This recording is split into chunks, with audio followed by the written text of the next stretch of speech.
Joker. Il restera toujours mon méchant préféré. Oh! Salut tout le monde, c'est Starkid, et aujourd'hui, une vidéo que je voulais vraiment faire au fond de mon cœur, ouais! Une vidéo sur mon top 12 des meilleurs méchants d'anime. Il faut que je vous dise quelque chose. Je sais pas vous, mais ce que j'ai toujours aimé, c'est les méchants.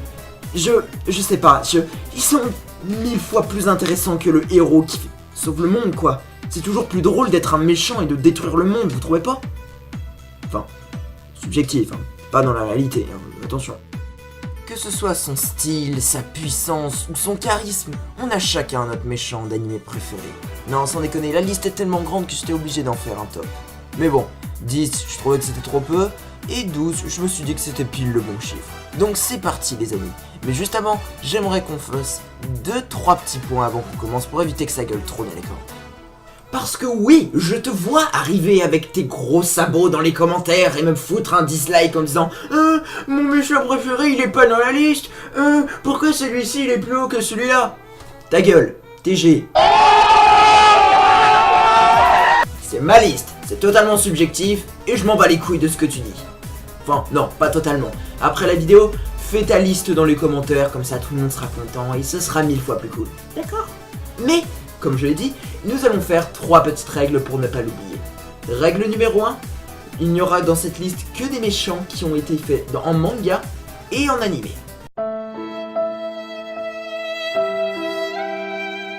Règle numéro 2, on ne fait pas plusieurs méchants d'une même série. Et je dis ça pour tous les fans qui coulesquent de One Piece, Naruto et compagnie. Excepté JoJo Bizarre Adventure. Et oh, avant que tu gueules, laisse-moi t'expliquer pourquoi. 1. Pour chaque arc de JoJo, ce n'est pas la même histoire, ce n'est pas le même méchant, ce n'est pas le même héros, ce n'est presque pas le même thème. Donc oui, JoJo est différent et je pense qu'il a le droit de les avoir. Et puis merde, c'est JoJo, les méchants sont tous aussi géniaux les uns que les autres. Et puis si ça tenait qu'à moi, le top 6 et 7, ce serait que les méchants de JoJo. Mais bon, je vais pas jouer le fumiste sur le coup. Règle numéro 3. Approche un tout petit peu, je vais te le dire, voilà. Tu es assez près, c'est bien. Ok, écoute. On ne confond pas un anti-héros et un vilain! Bordel de merde, c'est ce qui me casse le plus les couilles. Quand je regarde les listes des méchants préférés de toutes les personnes, c'est généralement Light Yagami, Ishoka.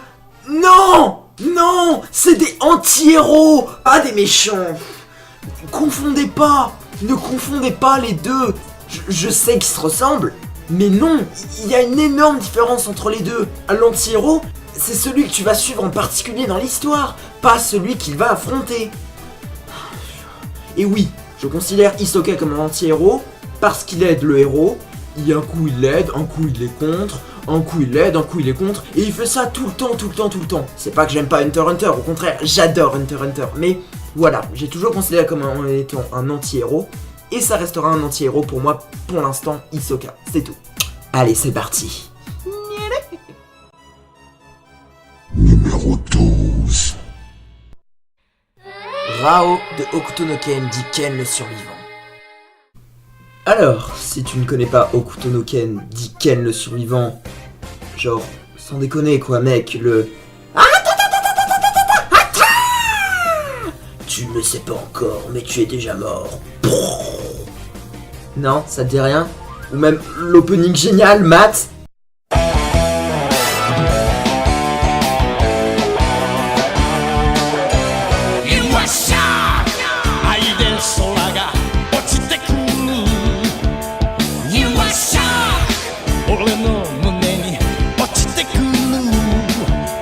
Oui monsieur, voilà ce que j'appelle un animé badass, avec un héros badass, des combats badass, une musique badass. Bon, pour le gros résumé, ça se passe dans le monde de Mad Max. Le héros Kenshiro est habillé comme Mad Max, bien sûr. Il frappe façon Bruce Lee et c'est une technique qui fait exploser n'importe qui en caca. Et il y a du sang partout à la berserk. Donc oui, si tu aimes les seinen, fonce. Juste fonce, tu vas adorer ce manga et animé. Mais je suis pas en train de faire un top des héros les plus badass, non. Là je suis en train de faire un top des méchants les plus méchants de tous les méchants. Ouais. Rao, descendant du Hokuto Shinken, le même art martial que Kenshiro.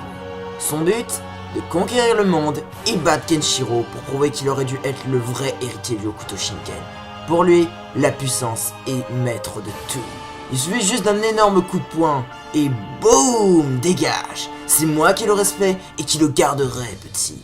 Non, regardez-moi cette carrure. Le respect, ça s'impose avec lui. Presque toutes ses entrées en scène mettent tout le monde en mode what the fuck. Oh, le respect, le voici. Juste en regardant dans son regard, on voit qu'il peut t'égorger 1000 fois avant même que tu t'en rendes compte. Et pour ceux qui se disent que c'est juste une montagne de muscles, non. C'est une montagne de muscles qui maîtrise l'art martial le plus assassin classe au monde. Il y a une grosse différence, les enfants. Il va même aller jusqu'à tuer son frère Toki, qui utilisait juste le Hokuto Shinken pour utiliser la médecine. La suite est assez facile à comprendre. Le héros gueule Toki non et se bat contre le méchant en faisant du mesdames,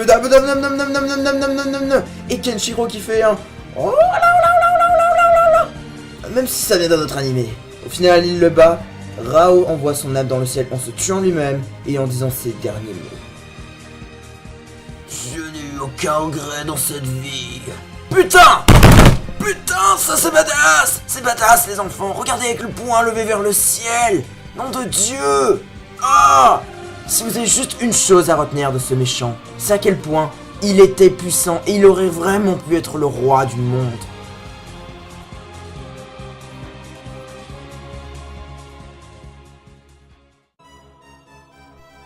Numéro 11. Madara Uchiha de Naruto. Non, calmez-vous s'il vous plaît. Non mais, fermez-la, fermez-la. Merci. Oui, Madara Uchiha de Naruto. Et oui, je sais ce que vous pensez, Naruto c'est devenu nul vers la fin. Il y a une partie jusqu'à l'arc de Pain où c'était super, c'était bien, c'était cool. Et après avec la guerre des ninjas, les personnages secondaires, les stories de back inutiles, l'histoire qui se complique, et surtout pour faire plaisir aux fans, du fan service. C'était chiant à crever, je peux pas vous le cacher. Mais il y a juste eu 2 trucs cool avec la fin de Naruto. 1. Les jeux vidéo, et 2. Madara Uchiha. Madara Uchiha, un des plus grands et puissants membres du clan Uchiha. Rival et ennemi du premier Hokage. Ce mec a des putains de couilles. Il perd contre le premier Hokage, mais plus tard quelqu'un le fait revenir à la vie. Et dès le début, il fonce dans le tas. 1 contre 1000, waouh! Et nom de Dieu, qu'est-ce qu'il les explose. Alors pour lui, la baston, c'est comme une danse. Il dispose d'une panoplie incroyablement grande de ninjutsu et de techniques. Que ce soit l'art de manier le sabre, comme vous pouvez le voir où il tranche tout le monde en mode sashimi sushi, il balance l'une des techniques les plus classes que j'ai vues dans un manga. C'est simple, il y a beaucoup de monde, la météorite de Dieu. Et si une ça suffit pas, bah oui bien sûr, et ben envoie-en une deuxième. Aïe. Et c'est pas fini, que je combats contre les 5 Kage à moi tout seul, je passe en mode Susanoo parfait, un petit coup tranchant où je coupe des montagnes au passage, et au revoir les 5 Kage. Ça doit vraiment être pratique pour passer le balai, vous trouvez pas? Enfin bref, les 5 Kage ont bien mordu la poussière leur mère, mais c'est pas fini. Madara va absorber tous les démons à queue, et va passer en mode demi-dieu ermite. C'est simple, t'as une belle tenue, t'as les cheveux qui deviennent blancs, des petites boules, et une jolie petite canne. Et voilà, t'es un demi-dieu, voilà, tranquille, c'est bon, ça marche. Bon, après vous connaissez la suite. Les héros s'interposent, défoncent un peu le méchant se dit « Oh, vous allez me le payer, ce n'est pas fini, croyez-moi !» Il appelle son compagnon Zetsu Noir le trahit, et c'est là qu'on se rappelle que c'est Naruto. Donc pourquoi ne pas faire un méchant beaucoup plus merdique mais beaucoup plus puissant? Pas vrai? Hein? C'est chiant de mourir comme ça, hein? Pourquoi vous l'avez fait mourir comme ça? Merde! Vous auriez dû finir juste comme ça! On s'en fout de Kaguya, laissez Madara tranquille! C'est triste parce que putain, il y avait la classe quand même.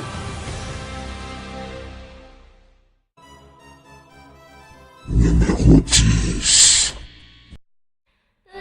Tsuzuke Aizen de Bleach. Bleach. Ah, Bleach. Un animé que je n'ai pas pu aimer à sa juste valeur. Je pourrais pas vous dire pourquoi, hein. J'ai lu le manga, je me suis forcé à le lire, mes potes m'avaient vraiment conseillé et j'ai pas aimé tant que ça. À part 3 choses. 3 personnages que j'ai surkiffé. Ulquiorra, Grimmjow et Tozok Aizen. Oh, pardon, réflexe. Aizen, ancien capitaine de la 5ème division de la Soul Society. Ne vous laissez pas avoir par ces petits airs gentils et malins, car ce n'est pas du tout ça. Ce mec est un putain de traître. Au début de l'animé, on le voit comme une personne gentille, serviable, qui aide les autres. Et boum, d'un coup, il essaie de tuer sa lieutenant. Il se débarrasse des capitaines petit à petit, pour arriver à son apogée ultime. Aizen montre enfin son vrai visage et sa vraie puissance. Il peut même arrêter le Bankai de Ichigo avec une main, sans pression. Il continue de se débarrasser des autres, jusqu'à rejoindre enfin le Recommando, le monde des Holos où il va essayer de devenir un dieu. Approchant de la bataille finale, Aizen se bat tout seul contre la moitié des capitaines, et il les bat tous, tout seul, sans pression et en gardant toujours son calme et cette classe, peu importe l'adversaire. Aizen a une particularité plutôt spéciale. Vous voyez Freezer de DBZ? Eh bien comme lui, il peut se transformer plusieurs fois. Alors il finit de se débarrasser des autres, continue son chemin, coupe des membres, tue quelques capitaines au passage, et passe en mode chrysalide, pour ensuite passer en 3ème forme. Puis après la 4ème, puis après Jin essaye de le tuer, il se transforme enfin réellement, et il va buter Jin. Bye bye! Bye bye Jin! Jusqu'à que nous arrivons enfin au vrai combat final. Ichigo le héros contre Aizen, le plus grand antagoniste de Bleach. Parce que oui, vous pourrez dire ce que vous voulez, mais ça restera le plus grand. Finalement, il finit par se faire sceller par le Kido de Ulaala. Il finit par gueuler sur Ulaala toute sa haine en disant qu'il aurait pu devenir un dieu, qu'il était destiné à l'être, qu'il était allé trop loin. Mais finalement, il se fait emprisonner. Il fut jugé pour sa peine à 20 000 ans dans le Muken, le 8ème et niveau plus bas de la prison souterraine. Autant dire que ce méchant avait une classe ultime. Ça fait longtemps que j'avais pas vu un méchant avec un calme aussi cool.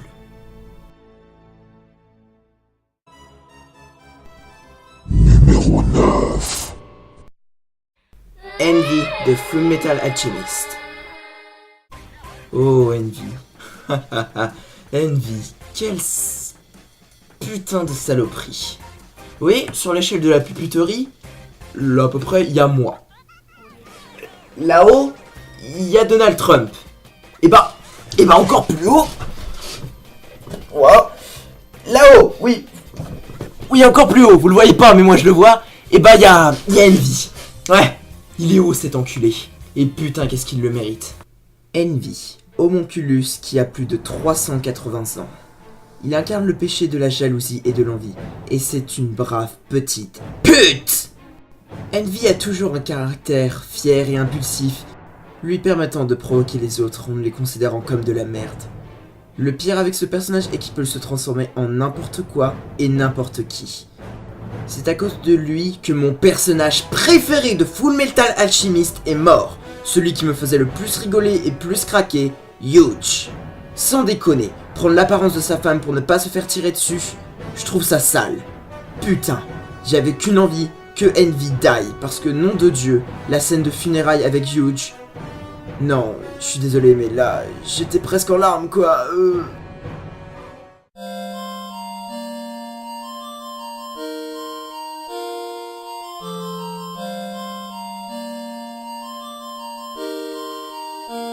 It's been a long day without you, my friend, and I'll tell you all about it when I see you again. We've come a long way from where we began. I'll tell you all about it when I see you again. When I see you again. Heureusement, il y a toujours une forme de justice dans un animé. Mustang, le meilleur ami de Yuji et mon deuxième perso préféré, va littéralement exploser Envy. Même si Envy se transforme en un énorme lézard dégueulasse de je ne sais pas quoi, il va lui cramer la gueule comme ce n'est pas permis. Envy m'a même essayé de se transformer en Yuji pour le faire résister, mais c'est que mettre de l'huile sur le feu, putain. Et l'huile sur le feu, ça fait des flammes, vous avez compris, Enfin bref. C'est un des rares moments où on voit Mustang péter un câble. Et je peux vous dire que la satisfaction de Envy qui se fait cramer la gueule est juste magnifiquement cool. Envy va finir de redevenir sa vraie forme. Un pauvre petit lézard de merde, jaloux des humains. Il finit finalement par se suicider en retirant sa pierre philosophale qui lui permettait d'avoir l'immortalité. C'est le seul moment où on a un minimum pitié pour lui. Un méchant qui avait toujours admiré le héros qui voulait être comme lui, au final. Numéro 8. Freezer de Dragon Ball Z. Ah je crois que c'est inutile que je vous fasse une description de ce méchant, vu que tout le monde le connaît, sans déconner.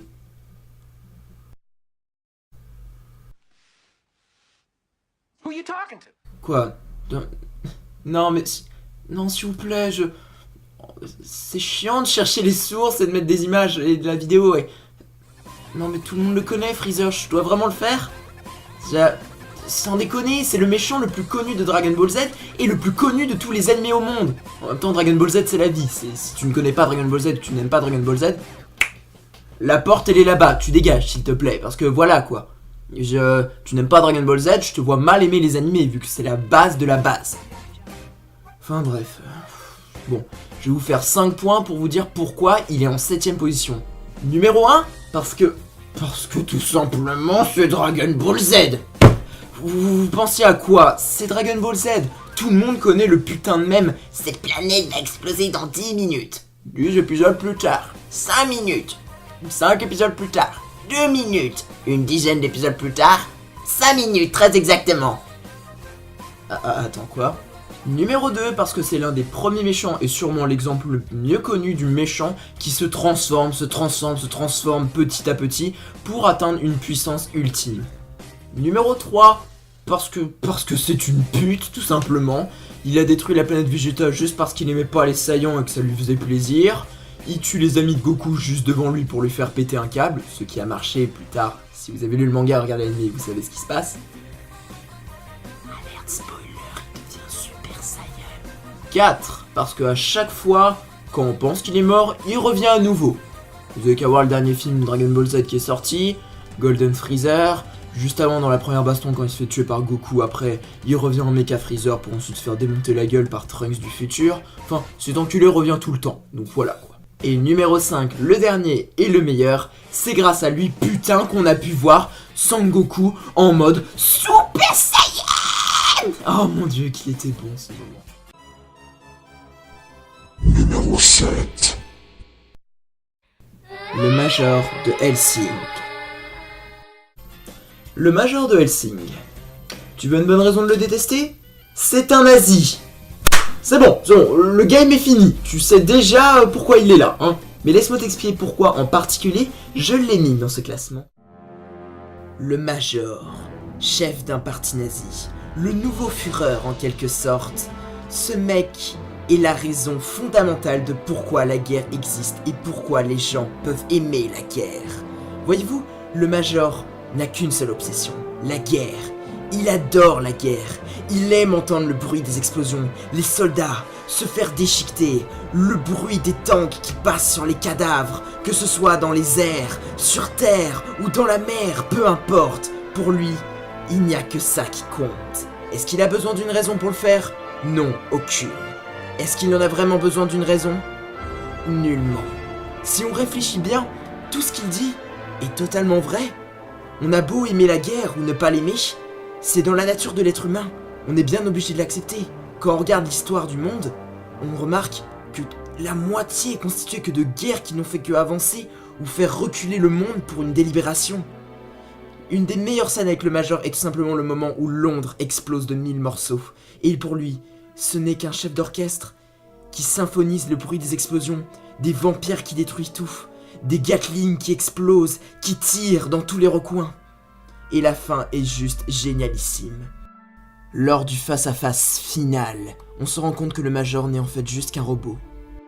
Oui, le Major, voulant résister et avoir l'immortalité sans devenir un vampire, était juste qu'un robot qui rêvait de guerre. Et nom de Dieu, il a réussi. Son objectif de détruire Alucard, il l'avait réussi. La chef de Hellsing finit finalement par lui mettre une balle en pleine tête. Mais le Major réussit à lui mettre aussi une balle dans l'œil. Un cadeau d'adieu en quelque sorte. Il finit par mourir, le sourire aux lèvres en disant « J'ai enfin réussi à toucher. » Ah, ce méchant a tellement bon. Hey yo! C'était ma première partie de mon top 12 des meilleurs antagonistes de tous les animés que j'ai pu voir. Je sais qu'il y en a qui méritent sûrement d'être mieux dans cette liste, mais peut-être que je les connais ou peut-être que je les ai oubliés sur le coup. Ce qui est con de ma part. Donc ne t'inquiète pas, pour la partie 2, il y aura une mention honorable. Et s'il te plaît, n'oublie pas de mettre dans les commentaires ton top 12 de tes meilleurs antagonistes, nom de Dieu. Et tout en gardant le principe des 3 règles que j'ai mis au début de la vidéo. D'accord? Allez, n'oublie pas de liker, partager et surtout t'abonner pour avoir la suite. Parce que nom de Dieu, avoue que t'as envie de savoir qui c'est, hein? Allez, yippee